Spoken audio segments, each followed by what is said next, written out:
Do you get pain in the front of your hips when you're walking? In this video, I'm going to share 3 common causes of front of hip pain when you're walking and how to stop them.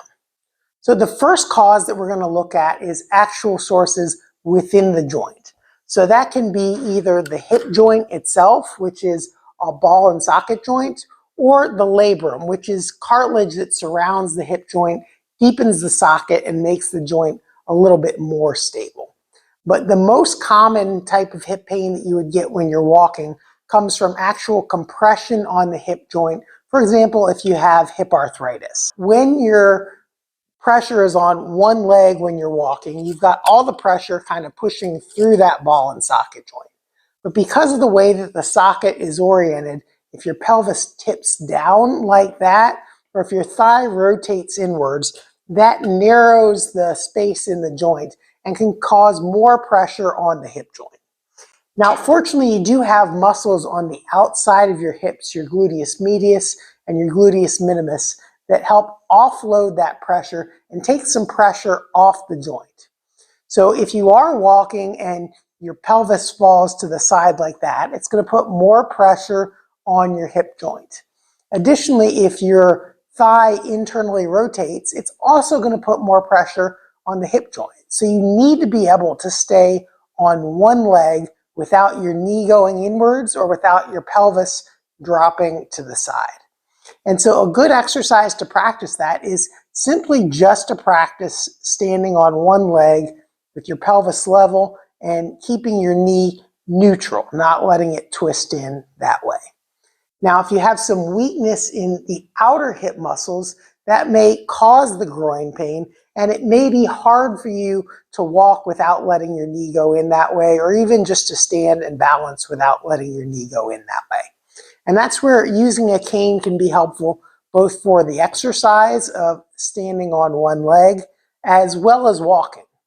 Now, if you have hip arthritis and you have pain on the outer side of your leg, that pain is probably not from the actual joint pain itself or from the arthritis itself, but strengthening those outer hip muscles can help stop the front of hip pain if you're having it. And so when you're standing on one leg, if you need a little bit of assistance, you can either hold on to a chair or hold on to a cane. And you want to think about keeping your knee turned outwards to the side. In reality, you're not going to turn it way out to the side, but by thinking about turning it outwards, you're going to prevent it from twisting inwards.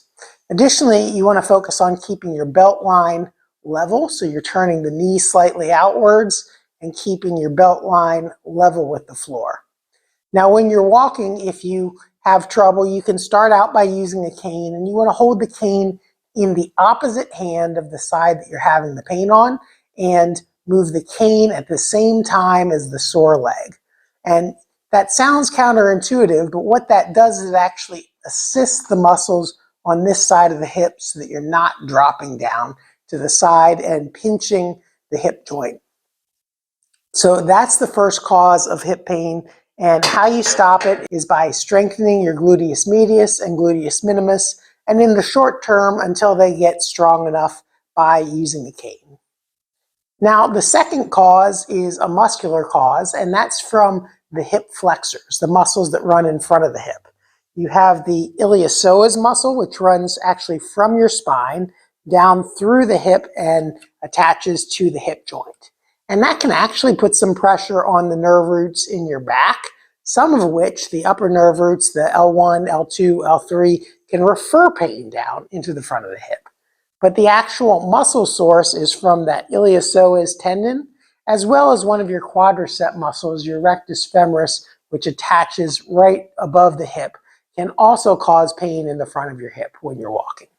Now, interestingly, you can get hip flexor pain either from having too much flexibility in them, where your hip goes too far backwards, or if they're stiff and you don't get enough hip extension. So for the case where they're too flexible and they go too far backwards, that's often in thinner, more flexible people who have a lot of hypermobility.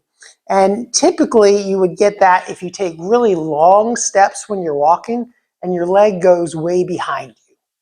Additionally, if you tend to pull forwards with your front leg, you use more of your hamstrings for hip extension. And because your hamstrings attach to your butt bone as well as down below your knee, they don't have a direct attachment to your hip joint. And what that results in is that as you extend your leg backwards like that by using your hamstrings, it causes the ball of the hip to actually glide forward in the socket, and it can put pressure on the bursa biareolis or put pressure on the tendon itself, which can lead to a hip flexor strain. And in that case, stretching your hip flexor isn't necessarily a great idea, even though it's the source of the pain, because you're just jamming that ball more forward in the socket into the tendon that's already sore and inflamed. So in that case, what you really want to do is learn to use your gluteal muscles. And in this case, it's not your gluteus medius, the muscles on the side, but your gluteus maximus, your butt muscle in the back of your hip. And what that does, because it attaches right along the back of the pelvis and into the hip itself, is it kind of sucks the ball back into the socket and helps keep the joint stable. So when you're walking, instead of pulling forward with your front leg, you want to shorten your stride a little bit so you're not getting too much hip extension, and also focus on pushing off using your bottom muscles.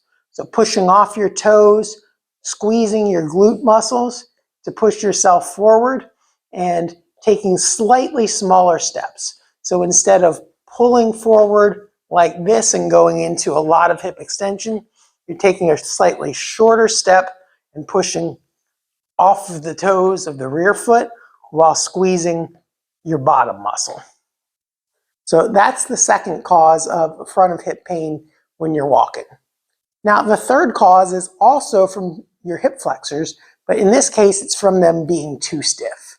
This may happen when you first stand up from sitting for a while. You may feel some stiffness in your hips, or like it's kind of hard to loosen up your stride and get your full stride going.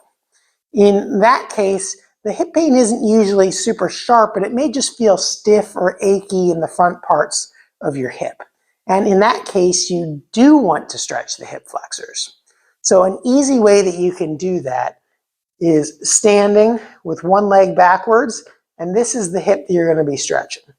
Then you want to roll your pelvis underneath of you like that, and then still push off of your back foot and squeeze your glutes to push your hips forward.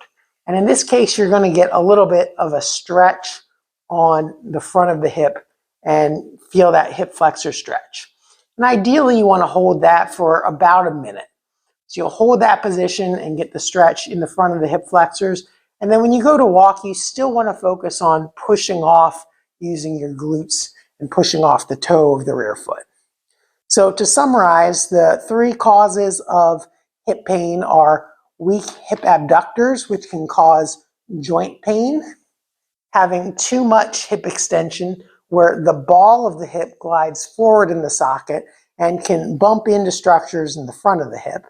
And then the third one is stiff hip flexors, where you don't actually get enough hip extension, and that stiffness in the muscles is causing the pain in the front of the hips. So hopefully you did find this helpful to get rid of front of the hip pain when you're walking. Now, if you do need more help for hip pain and you're in the St. Louis area, we'd be happy to help you out here at More for Life. And if you're watching this video from somewhere else, then give the video a like and subscribe to our channel so you can get notified of our future videos. And in the meantime, check out these other videos on how to relieve side of hip pain when you're walking or front of hip pain when you're squatting. Thanks for watching, and I'll see you in the next video.